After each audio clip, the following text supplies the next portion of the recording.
அல்-பக்ரா. அளவிலா கருணையும் இணையிலா கிருபையுமுடைய அல்லாஹ்வின் திருப்பெயரால். வசனம் 247.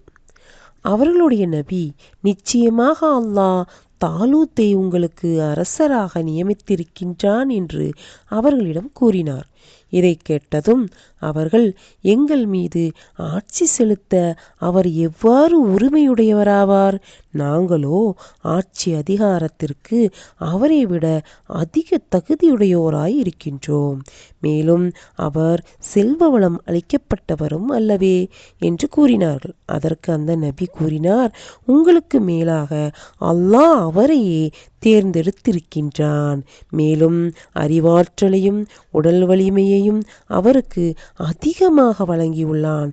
தான் நாடுபவர்க்கு தன்னுடைய பூமியில் ஆட்சி அதிகாரத்தை வழங்கும் அதிகாரம் அல்லாஹ்விடமே இருக்கிறது. மேலும் அல்லாஹ் மிக விசாலமானவனும் பேரறிவுடையோனுமாய் இருக்கின்றான்.